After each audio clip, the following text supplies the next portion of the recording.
વિજયનગર 3 રસ્તા પાસેથી બાતમીના આધારે 1 વર્ષથી નાસ્તા ફરતા આરોપીને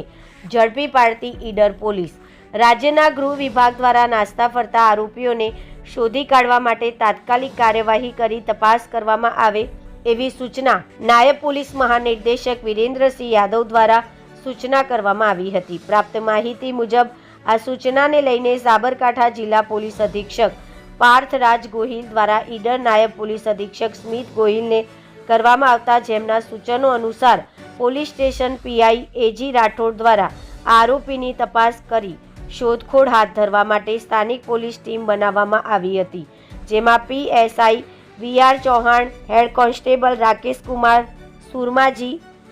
હેડ કોન્સ્ટેબલ કિરીટસિંહ રજનીકાંતસિંહ અને હેડ કોન્સ્ટેબલ નાગજીભાઈ મહાદેવભાઈ, જેમાં 1 વર્ષથી head constable Nikulsinh Mahendrasinh, head constable Jaydipsinh Narendrasinh, head constable Nikunj Kumar Narsinhbhai અને હેડ કોન્સ્ટેબલ હાર્દિક કુમાર લાલજીભાઈ દ્વારા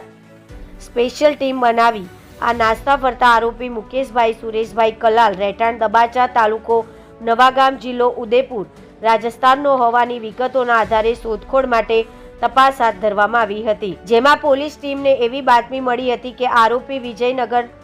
3 રસ્તા પાસેની સીમમાં ચીકણી કલરનું જાકેટ અને ટોપી પહેરી છે અને ત્યાં ઊભો છે। આ બાતમીના આધારે Idar police station head constable Nikulsinh અને જયદીપસિંહની ટીમ સાથે તાત્કાલિક ઘટના સ્થળે પહોંચી જતા આરોપી ઝડપાઈ ગયો હતો અને તેની તપાસ કરતા તેને પોતાનું નામ અને સરનામું સાચું કહી પોતે નાસ્તો ફરતો હોવાનું કબૂલ કર્યું હતું અને આ આરોપીને પકડીને ઈડર પોલીસ સ્ટેશનમાં લાવવામાં આવ્યો હતો। આ કામગીરી કરવા બદલ નાયબ પોલીસ અધિક્ષક સ્મિત ગોહિલ, સ્થાનિક પોલીસ સ્ટેશનના પીઆઈ એજી રાઠોડ દ્વારા સારી કામગીરી કરવા બદલ આભાર વ્યક્ત કર્યો હતો